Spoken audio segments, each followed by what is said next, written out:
You ever been to Chicago? Yeah, totally. We used to play in Chicago. We had a stop there. There's a professional team called the Bandits there. That's right. Definitely.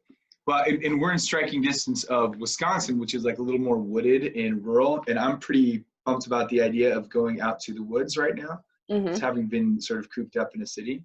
Yeah, And for from sure. what I've heard, um, cars with Illinois plates are getting egged in Wisconsin. People are so like concerned about border crossing and stuff like that. Yeah, this What? is the rumor I've heard. I know. So I'm pretty excited that, and like, obviously air travel is gonna be difficult, but I'm pretty excited by that. Maybe even just the idea that you said, getting a one-way rental, going out to like the Smoky Mountains or something like that. Just Might want to as see. well. I mean, might as well. People are kind of hightailing it out of their normal place to just get some seclusion during this. Like, I mean, honestly, you might as well. I think that I would think be I the might. best choice. You've But check inspired with the me. city. Check with the city though, because when we were on our trip yesterday, my sister of the year, she came back with me and she's gonna fly back. But we were driving through different. Gallup is a city that is like super got the virus everywhere right now. So they Really? actually had cops on every exit of the city blocking people in or out, like true quarantine. I don't know if I saw something I wasn't supposed to see, but I was Yeah. like, they were fully quarantined. Yeah, wild. Fair enough. So let me be super clear. I'm definitely not suggesting that I am going to go violate something. You know what I mean? I think Yeah, that's right, thoughtful. Right, right. exactly. But you know what? Maybe, okay, so I'm going to make a softball metaphor. Maybe, push it. If I totally blow it, Here we go. please No, tell I me. want to see what you can do here. But it's like you got to pick the pitch also. You can't just throw heat down the middle every time. And what I mean by that is the thoughtful reintegration of the country and our lives is probably going to include something that's like a little bit nuanced. Like if Gallup, Yeah. Texas is an especially hot zone, then sure, avoiding that makes sense. But like someone was talking the other day about like Big Ten football. Well, Rutgers out in New Jersey is going to be facing a different set of circumstances than Nebraska. Yep. These are just it's a nuanced situation, so it's Right. not quite as simple. Now that we're like what are we at, like a month and a half deep? Now that Right. we're this deep into it, it's almost like picking a pitch. Like if you have to play to the circumstance, you have to understand the context. Um, You're yeah. killing this metaphor right now. Was I don't that know. good? I think this was a good one. Yeah, You like I that? thought that was Yeah, great. Yes, I appreciate. absolutely. That is It is not as black and white as people think. That it's no. gonna look. It's not just a okay. Quarantine's up. Everything's lifted. It's definitely going to be interesting to see how this plays out. The ripple effect's going to be wild. So Yeah, well, pretty crazy. the okay, so back to for so anyone who's following from your page will know you really well. I think your story as an athlete is a really exciting one. It's the way you found your way to Oklahoma and Yeah. sort of the thing that made you who you are today. Can you give us a little more background on that? Yeah. I like we addressed, grew up in Orange County, California, and ended up getting a scholarship to play at the University of Oklahoma. It was a little bit of a last on my list situation. I was passed up by my dream schools in high school. And For at, what? Because they have good um, softball. yeah, like a University of Arizona, UCLA, back when it was Pac-10 would have been Yeah, yeah. when they were winning everything. So that was pretty much like my end vision was to stay on the West Coast and dominate at a school out there. But then Oklahoma came calling and offered the most money. It was one of those situations where I Fair was like, enough. okay, I need to go visit the campus, and total cliche, get on campus, you need to be here. Knew we were going to win. So just the pieces were all coming together for the puzzle. And as soon as I stepped on campus, it was like winning. Yeah. Just the group that we came in with and the group that was already there, we just started popping everything off. So it was a really, it's funny to see. I think you always end up where you're supposed to be. And that's kind of the story behind my story. But being in Oklahoma, I never thought, especially like I get it for college, but never thought that I would live here Yeah. after. Like I was so set. I saw everybody that was from California would end up staying here. And I'm like, that's not going to be me. I'm going back to my family. Like I'm going back to California, the sunshine and the beach and all that. Yeah. And I moved back for a year, and, I kind of experienced like a little bit of loneliness. I was, LA and Orange County and just California in general, ton of people. but a pretty lonely place if you don't have like your people. So I developed like some serious friendships out here. Business is booming out here. It just financially, everything like that moment in my life, it made sense for me to be here. So I actually remember I was in an apartment like in the hub, like just heart of Orange County, paying out my butt, like just shouldn't have even been there. And I told my mom, she was just so heartbroken because she finally got me back. And I was like, Mom, I'm moving back to Oklahoma City. I'm leaving in a month. Like I just decided I'm leaving in a month. I'm going to pack up. I'm going to find, I'll find an apartment out there. I'll go to the city. I stayed in Midtown for a little bit. And that's what I did. And I haven't left. So I think it's really interesting. I was just in LA for the first time. I've been to California a handful of times. We did our first workout in LA just this year. I liked it, and I liked the palm trees, but I can definitely see what you're talking about with no, I'm going to go back to LA and I look forward to it. Yeah. But I kind of, there's this risk maybe, and I wonder if this is what you felt, of being sort of, alone in a crowd almost. Yeah. Like, and even, yeah, I guess, and I don't want to paint any more colorful a picture than that because there are wonderful things going on in LA. But I guess I would say I could see it's a lot of people that are, to be honest, and again, like I love where I'm from. Sure. A lot of people that are like so goal driven and like on their path, and to each his own, totally sure, cool. Totally. Just totally different lifestyle when I came out here. And obviously if you play sports at the University of Oklahoma, it's a bit of, you're kind of like, for me, I'm like became a daughter of the state. Like that's just kind of like what happens, especially on the softball team. We were like the sweethearts of Oklahoma. That's kind of what they tabbed us. Yeah, so after, winning a World Series and doing all these crazy things with this team, you build these relationships, these friendships, with all types of different families and, donors and just people that really genuinely like look out for you. And so anytime I'm here versus when I'm there, other than my family, there wasn't really anybody that was like looking out for me. And so when I came back, it was almost like, welcome back, like open arms. And, I know a ton of people here that would do anything for me. I mean, they would drop anything if I was on the side of the road with a flag, which I can't say the same about California. I don't know. I mean, don't get on me, you guys. I'm checking the comments right now. I'm like, if any of you guys are from California, like don't shoot the messenger. But this just my experience between the two. And we're just painting with a broad brush right now, of course. But I think that makes sense. And you're not taking anything away from the folks in LA. You're saying very goal driven and goal oriented. And I think that high speed is exactly right for some people. It totally makes sense. But for others, I'll say that I've noticed the same thing about my time and experience in Oklahoma as well. I feel like I'm an outsider, but I feel like if I were to go to Oklahoma, I've got a place to stay.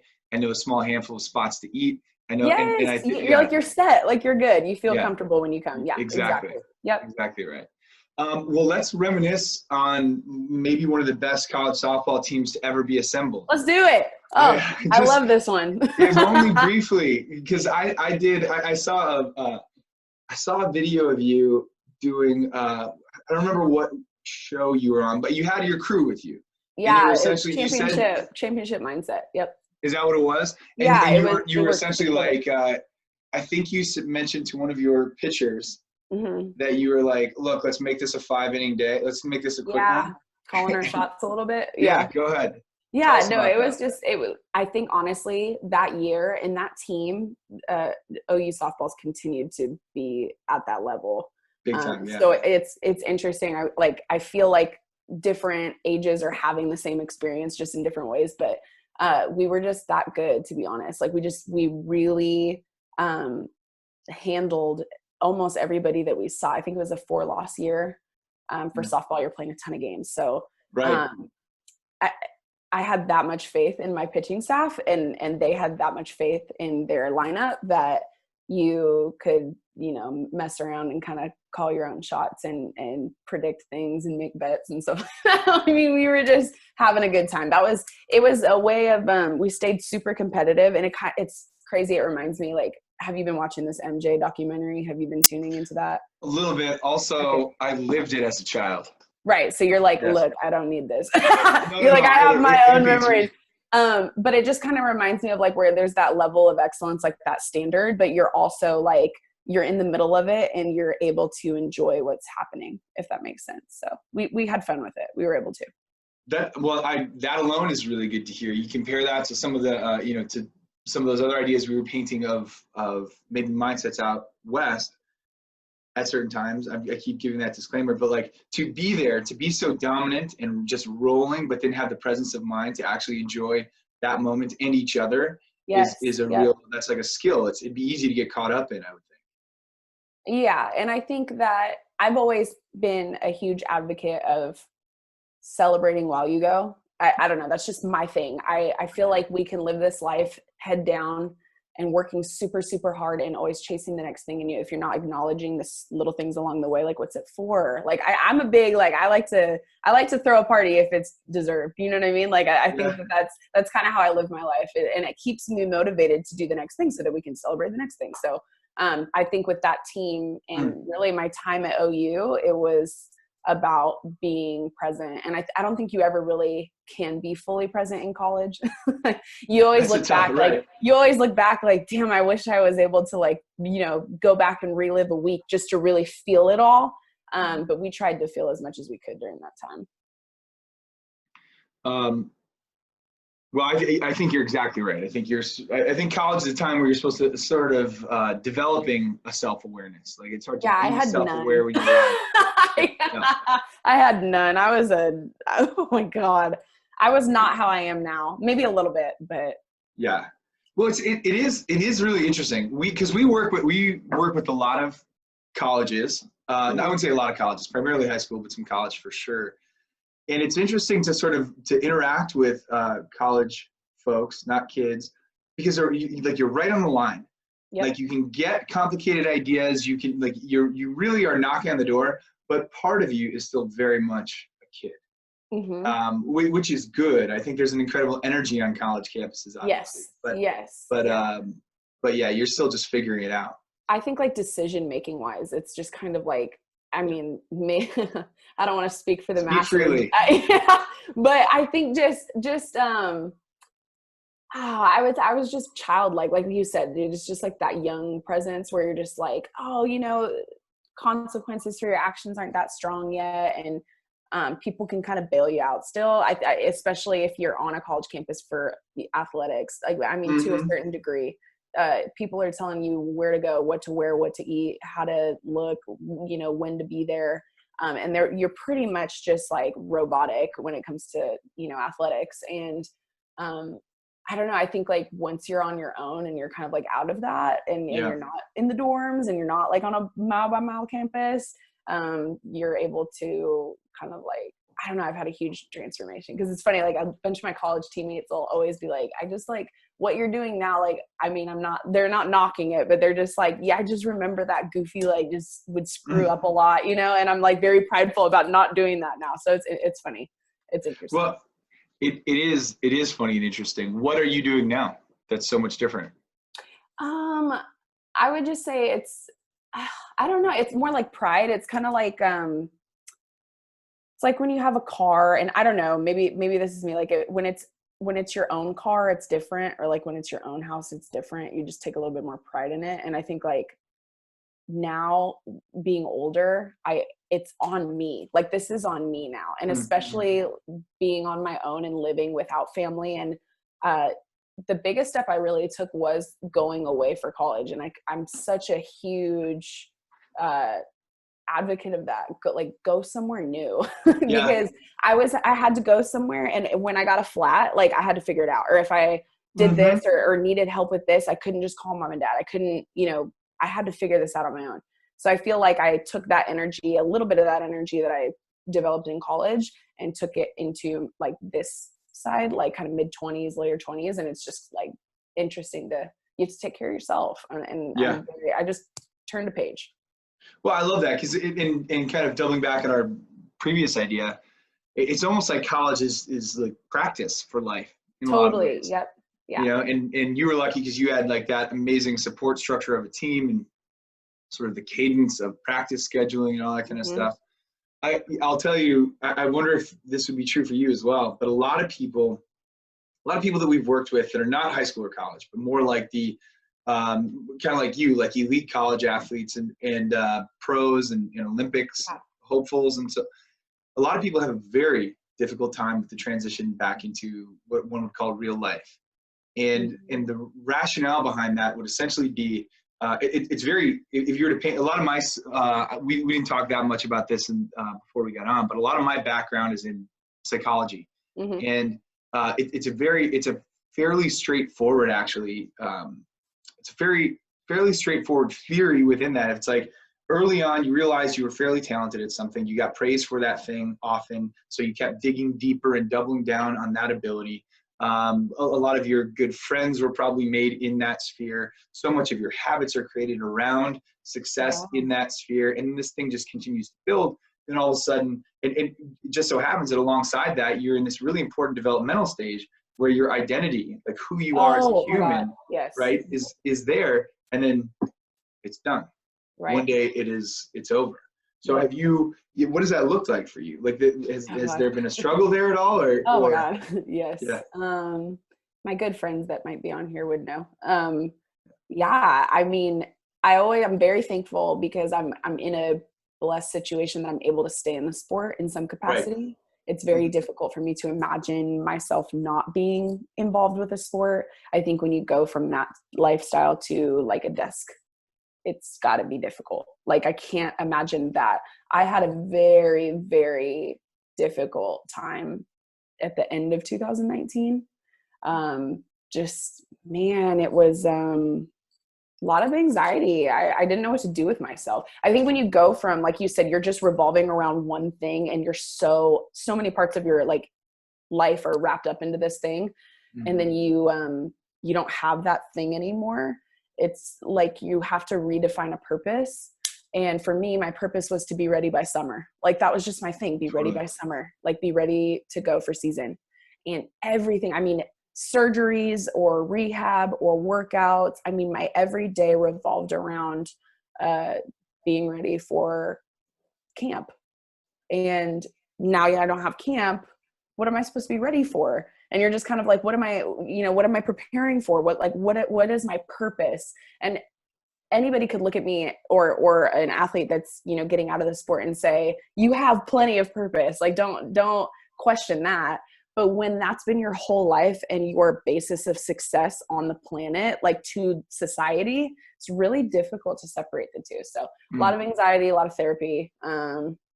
On the other side of it, thank God. I mean, I definitely still struggle and I have my days. It's hard for me sometimes to like look through highlights because I'm just like, damn, like I can't believe, because I don't think it's ever on anybody's terms when they retire. Oh yeah. But I mean, I was 26. Like, no one wants to be 26 and retire. So it was very difficult. But I think why I'm taking that energy. I've found a way to take the energy that I had playing and throw it into business and throw it into like the next thing. So trying to navigate that still, but I appreciate you being open, and of course if there's anything that you don't feel like talking about, don't, but it's just I think it's empowering for people to hear that sort of thing. There's a couple components there that I think are really needed. One is that what you just described is so crazy common. Like, we have 40 million people playing sports in the US right now. A small percentage, but plenty of humans will go on to be like just, I don't want to use the word elite. You were definitely an elite softball player, but they'll get to that point where they're so invested that who they are is directly tied into their sport.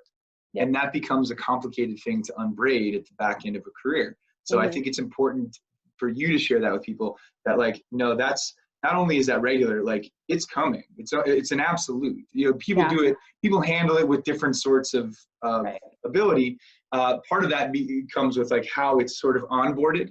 If you had been discussing even as like a freshman in college, what it's going to look like when this someday comes to an end, and identifying the character traits that will ultimately transfer to business and other areas of your life, maybe you might be, there are different degrees of preparedness, but either way. And that's what I was going to kind of segue into is You know, it's difficult because when you're in such an elite level of sport, you're asked to sell out for it, and you're asked to give 1,000%, and your only focus is to win.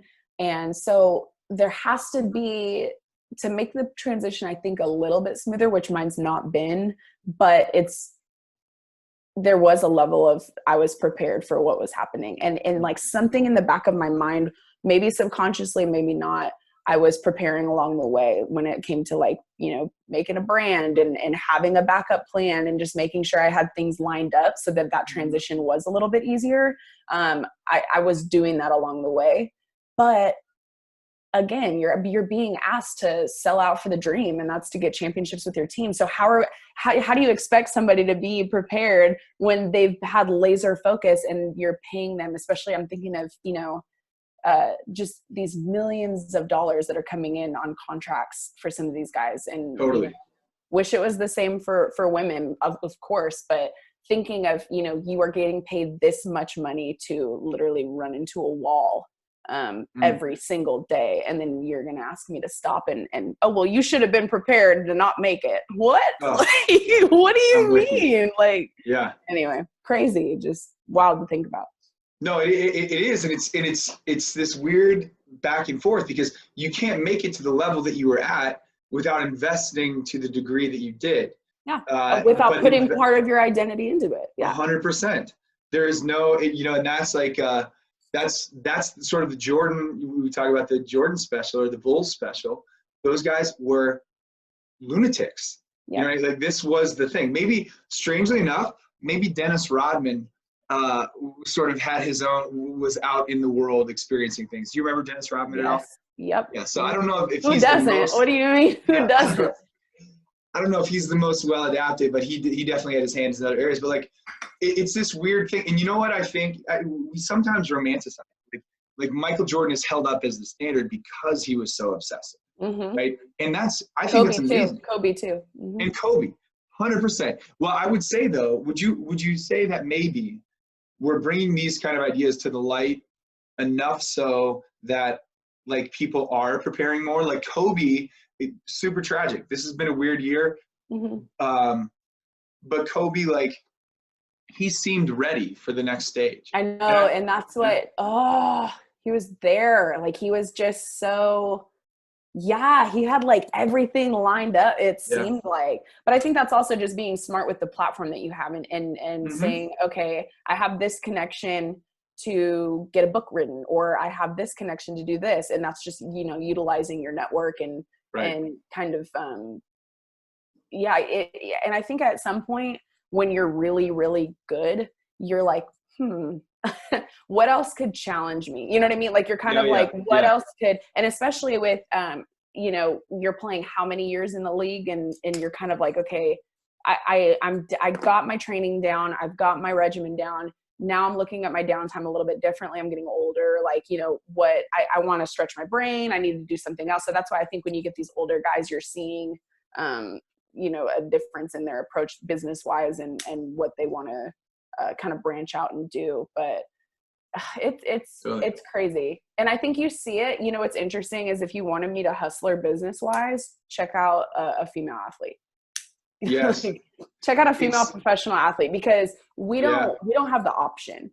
If you want to make money, you have to be business minded. If you don't want to make money, you just play softball.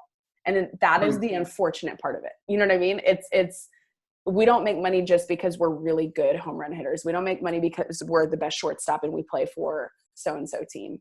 We make money because we explore different avenues. So, you know, on that side of it, which here I go, but let's go. But on that side of it, imagine how amazing, which it's already incredible if people could see it on TV, but imagine if, you know, women could put that level of intensity into their training and make a career out of it. They can't.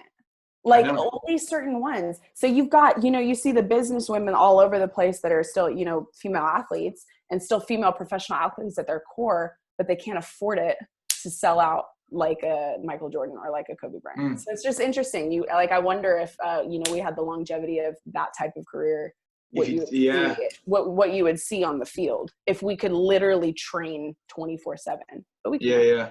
So it's interesting. That is really interesting. So maybe we need to take a deeper dive into that after Boom. I'm there. you. I'm ready. I want to talk about I'm like, yeah, let's go this way. Yeah, I love it. Well, I mean, it just maps. It's very organic on you, like when it comes to your story, because like Yeah. you kind of brought that to life. Here you are. I hope I'm not like pumping you up too much, but like obviously a big time high school recruit, an elite college player, a champion, and went on to play. You were a pro. You were a professional at your sport. What did that look like? You don't need to name like numbers and figures, but like, you know, what did it look like? What did it feel like? And what else did you have to do to make that a life? So it's a little bit different. I'm not super familiar with the men's side, but I know for the women's side, sponsorships are really big. So, marketing wise, it's different. You really bank on your sponsors. So, sponsors were big for me, if not bigger than like actual contract, playing wise. Yeah. So that side of it has to like keep kicking. The difficult part to make it a career as well for women is the lack of visibility, because you're not pulling in that money. And so when you're not seen, you're also falling off. So we actually, it's an interesting, we're still trying to figure it out. I hope we do soon. But we have I would say the biggest college sport other than football, like brand of college softball with the World Series. Yeah, I mean, yeah. it's the number 2 most watched sporting event of the year, every year. And it keeps growing. And that's women's softball. And Wow. so we have that platform and millions of people are tuning in for that one weekend. And then you get drafted, which I got drafted, and you go into a professional league that is not televised. So you fall off. I mean, people would argue without the Olympics that you are at the pinnacle when you're at the World Series, at the Women's College World Series.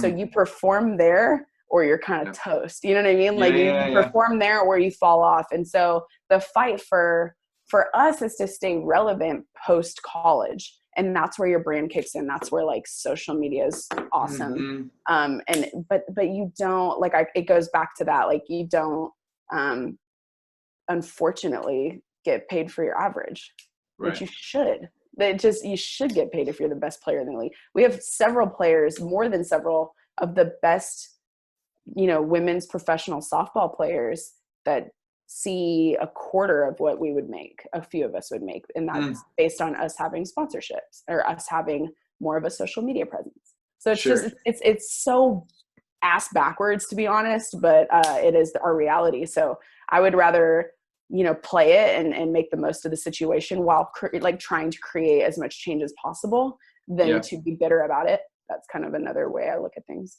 So. Well, I think it's really interesting to not be bitter. But I mean, you can still want to change it.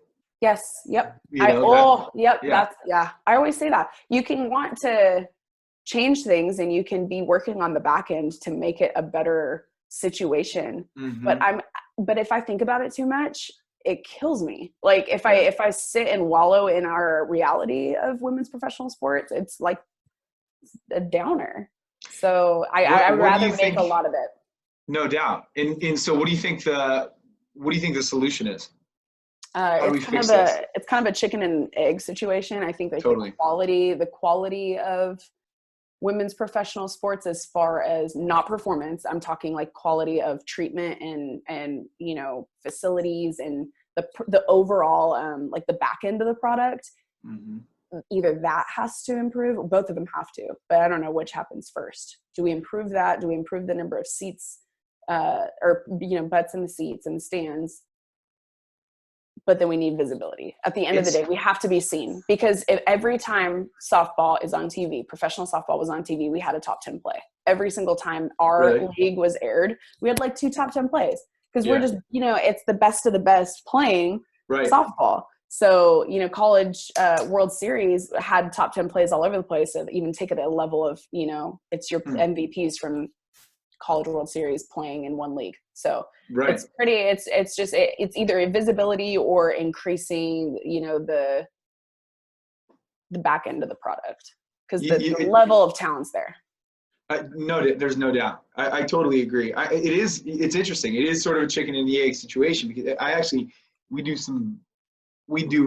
we have a conversation on equity in sports yearly, usually around International Women's Day.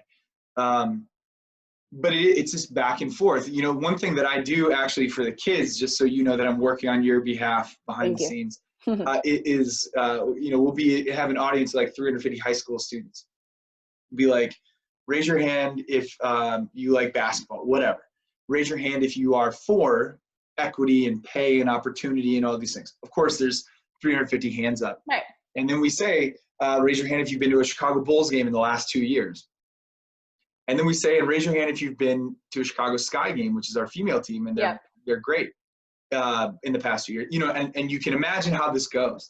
Right. But one thing that we try to sort of provoke people, provoke is the wrong word, but we encourage people to essentially put their money where their mouth is. I was just going to say that. Yeah. Because it's got to be like, you can't say we want equity in women's sports, but then you don't go support women in sports. And it's buying the tickets, it's showing up to the rallies, it's absolutely, the support has to be there financially as well, or we don't make money. Yeah. Totally. Absolutely. So it's got to be, it's weird. There's like these multiple levers, like, you've got to show up, you've got to put money in the pockets of the teams so the teams can pay the people, so that the team can afford to pay someone to market the team better, so they can fill the seats more. It's kind of like there's levels to it. Absolutely. So it is, again, it's just like this whole coronavirus. There's levels to it. It's not black and white, but that's true. I don't know. I think that we're going to get there. It's just slow as molasses. Yeah. It's an uphill battle. It for sure is an uphill battle. So someone, maybe this is advice. I think it'll be thoughtful advice to all athletes, but advice to someone who's sort of in that right now. What are some of the steps that you took along the course of your career to get endorsements, to build a following, to sort of create the next set of opportunities for yourself? I think, socially aware of, like, what's hot. I was on Vine when Vine was hot, making stupid videos just because that was, it's my personality. I get weird, and doing that, and that took off. And then I just realized the power of social media. So I think if you are, especially with the NCAA passing that you can get, money on image and likeness, utilize your social media platforms. Even if you don't like it, figure out a way to be present on there. God, you have to. Everybody's buying things online. So a lot of the bulk of what I buy is off of Instagram, or if I see something, that's the number one seller for these companies. So if you want to work with a company and work with a sponsor, being present on social media is huge, especially because, for female athletes, you're not being seen as much on TV. So utilizing your platforms that you are being seen on, and that people are following you. But I would say being true to you. Like, I think if you find your power lane and stick to it and be consistent on who you are, I think it's going to pay off in the long run. I was always authentic, true to self. And I never tried to be someone I wasn't. So I think, I don't think you go wrong when you do that. I think that's such good advice. And my follow-up question would be, what would you say to the people who are having trouble? They want to create a social media presence, but they're having trouble being true to themselves. Instead, you start to craft your image for the likes or for whatever you think is going to get responses. Yeah, I think it has to go back to like the feeling. Like, if it doesn't feel right, I based anything that I put out there on feeling. Like, if this is weird or this is not me, I'm not going to do it. If it doesn't align with what I'm passionate about, what I want out of life the most, then it's not going to go on anything. So, I actually talk to, college players right now about how they can be doing what they're doing, and promoting it and putting it out there on a platform. And it's always like, okay, it doesn't, you've got a lot of softball players that actually are, going to be doctors or going to be in a totally different field post-college. So I'm like, why don't you start diving into what you're passionate about now? And then you're relating to your fan base a little bit more because you're being true to self. And then they're like, hey, I'm actually pretty interested in that. And then your transition from college into that field, you're going to have fans because they've been on that side journey with you. You know what I mean? Like they've been on that, wow, I knew she wanted to be a vet, so I'm going to like keep up with her. So cool. She's got some other than softball. And then all of a sudden they see you getting to be this vet, and all of a sudden you open up your own practice and they are still there with you because they know you're so passionate about it. But if you're trying to sell out for something that you're not very passionate about, it doesn't translate authentically, and then your fans aren't going to connect as well. If that makes sense. It makes great sense. I hope people are hearing that, because I think that's really hard. That's one of those things that's hard to keep in mind. Kind of like when we were talking about just what it means to be a college athlete. It's like you don't have that much conscious life experience, so to be able to predict forward, it's a lot. It's harder. It's delay of gratification to some degree. It's self-awareness and delay of gratification. That's a lot to ask someone who's 19. I know, but I'm happy that they're asking, because it just happened to work out, and social media got hot when we were winning the World Series. So a lot of things were happening at the right time for our group, and I like that people are asking questions though, because I'm learn and share. So you're an educator. That's true. Thanks. Never thought of it that way. I mean, you are, right? Isn't that the whole deal? It's like you look at life, analyze it, take the best parts of it, pass it on. Yeah. Save somebody the trouble. There you go. That's what you're doing. Well, okay. So that actually brings me to my next question. We're really interested in self-talk. Self-talk meaning and you mentioned it before, when you're talking about just essentially how you choose to see the world. This could be a difficult time, or this could be a time of great opportunity, whatever it might be. We're sort of in constant dialogue with the naming of our situation. And that dialogue is going on in our heads as well. So self-talk is essentially it's the conversation we're having with ourselves, sometimes subconsciously, and then ultimately we become aware of it and begin to craft it. So I'm asking a question in two pieces. One, what was some of the self-talk that you found to be most successful as an athlete, like stepping into the batter's box and things like that? And then the second part, what from that has transferred well into your quote real life? This situation. Yeah. Oh, there's a couple. Controlling the controllables is obviously a big one. That's a huge in softball. There's only so many things that you can control on the field, especially softball. It's a lot of it's up in the air. And failure recovery is another one. Not avoiding the failure, but managing the failure. So managing the situation, not trying to act like it's not there. You can act like you are never going to strike out and then, fall to pieces when you strike out, or you can accept the inevitability of the strikeout and kind of manage what's going on with that. Easier said than done. And then also just maintaining that self-confidence and that things are going to work out. I know that softball is it's like a ride the wave sport is like that. It's like a ride the wave. And if your emotions are tagged to the wave, then it's gonna be very difficult for you. It's a harder path. But if you maintain that level, that's where you have to be. You can't ride the coaster. You've got to be like the brace of it. You have to stay steady. And that's kind of your only way to make it out. It's just it's hard because it's like, dude, I'm riding the wave right now. I'm like this, I'm not like this right now. So it's interesting because it's like I have really good days and really bad days. And I think everybody's kind of on the same page with that. It's difficult to navigate this time. Yeah, no, I think that's really good. And I'm going to draw some, all right. So here's what I think. You ready? Okay. Sorry. So I agree because that's actually that riding that wave is something that we think about a lot, because there's a point, tell me if this resonates with you or you think I'm full of it, but there's a point where you don't want to fight back against the wave too much. You want to sort of hold steady, but I think it can sometimes be valuable to recognize when you're riding up or when it's coming down and really be in tune with that. So this is, I don't know if you can see that. But that's the way that we try to look at it. So see, that's what I was trying to do with my hand. I thought it was a great thank you. You knew what I was trying to do. but it's this part in the middle, like instead of just being like one steady line, like here's where I have to be, we try to equip people with like, well, it's not just a steady line, it's like a range. Mm-hmm. That, you know what I mean? So don't Yep. feel like you have to be perfect, Yeah. avoiding the rave going up and down, but like maybe at first your threshold is like this, you know? Like Yeah, it's it's just minimizing that gap a little bit. Yeah, no, I feel you. I feel you. So, and I think is like part of that is like you said, like sometimes you're going to strike out. Sometimes you get caught in the wave, you know, Mm-hmm. and that's okay too. Yeah, that's a great way to look at it. Thank you.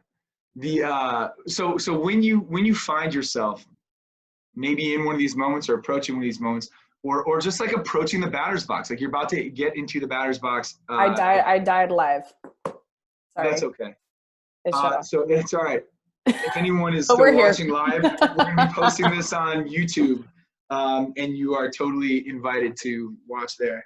I have a little count. I have a counter, 5 minutes, and then I got to bounce because I have an appointment. No problem. I hate to cut you off. No. This is too exciting for me though. So I'm going to keep going. Yes. Where were we? I've lost it now. Oh my God. No, we were on the wave. We were on the wave. We're on the wave. Shit. That was literally. On me. No. Literally, it's just coming back to the self-talk thing. And this is the perfect sort of capstone. It's like literally do you have mantras? Like when you're walking up to the batter's box, is there something like, what do you use to remind yourself that this is what's going on? How do you check in? Oh, like, I used to say basically hit the shit out of the ball. Like it was very simple. Keep it simple. Like your job is to hit the shit out of the ball. Don't make it complicated. So that's kind of like what my biggest one was. But then just remembering who you are. I think sometimes in situations like, man, we work so hard to build ourselves up and work on ourselves. And then when shit hits the fan, we lose sight of who we are at our core. And my job as a hitter was to hit the shit out of the ball and scare people. And so I'm scary. So when I come up to the plate, I'm a scary bitch. Like, I have to know that about myself. Like, I can't lose sight of that. And I've done that before. I've lost sight of it before. And God, that was awful to deal with because you're just like, like, who are you? You know, I think if you know yourself in situations and you remember who you are at your core, it's like you do what you're supposed to do. You handle what you're supposed to handle. I love it. And who are you now? Ooh, I'm a lot of things. I wear a lot of hats, man. I do. I am Lauren 2.0 coming at you. That. We'll see. It's still to be decided. A work in progress. And isn't that alone though? Maybe that's the perfect place to cap it, because that alone is like, if you think of a life like you think of a season, then it's not like, then it's a process, right? Yes. Every new day, you look, you adjust. Yeah. And I think I read something a long time ago, God, if I could remember the book, but it was so cool because we're so after this perfect version of ourselves, like it's going to show up and stay. And it's not it comes in moments. And I read that and I was like, that's so cool. Cause it just like totally like obliterates this idea that we have to like chase this perfect version of ourselves. And it shows up in moments. So I'm just trying to have as many, perfect self moments as possible. I'm trying to show up as my best version as much as possible, and then give myself grace, in between. I love that. Okay, I have to give you one last thing. I'm sorry. Okay, no, you're fine. You're good. It's because it's so right. It reminds me of this wave thing that you were demonstrating so well earlier. It's like there's this advice out there that you have to like chase or find your passion. And I think it's really well-intended advice. But one thing that we've recommended, and it's because it's worked so well for a lot of us within the organization, is don't chase your passion. Chase the work that you're willing to do. Chase the things that you're willing to just keep showing up for. And you will be, and we're like, and within that, you will be routinely surprised by passion. And I think the difference is, I'm telling you. And hey, that's cool. I've never thought of it that way. Yeah, no, I've never, because I've always kind of battled that when people ask me that too. I'm like, I don't really know how to put that into words. So that's good. I like that. Well, you take it. All right, cool. No, it's awesome. It's so true though. Cause like I wish I was super passionate in the weight room, but I'm not. God, I wish I was a workout Nazi. I mean, I think about that in like all sorts of areas. Like, sometimes like, have you ever been just like crazy passionate about crazy passionate about anything for like, at like the same high level, like all the way up to the peak of the wave for an extended period of time. Like it just doesn't happen. That's not how life works. You find your way back to center. Yep. Dude, that's good. That's good. Anyway. Stuff. Okay. Well, we can talk more about this later. Yes, we got to do another one. We could just keep talking. I'm happy to. Do you want to give a shout out? Who's your local coffee place? Coffee Jerks. Coffee Jerks. Coffee Jerks. Coffee Jerks is an Oklahoma staple. Good people there. Check them out. Help them out during this time. They're great. Awesome. And I'm drinking Gallery Cafe that I brewed at home. They're awesome people. Shout out to Gallery Cafe. So we'll do this again. And I'll definitely reach out next time we're heading down to Oklahoma City. Yes, we can do this in person. This will be great. I love it. At Coffee Jerks. There you have it.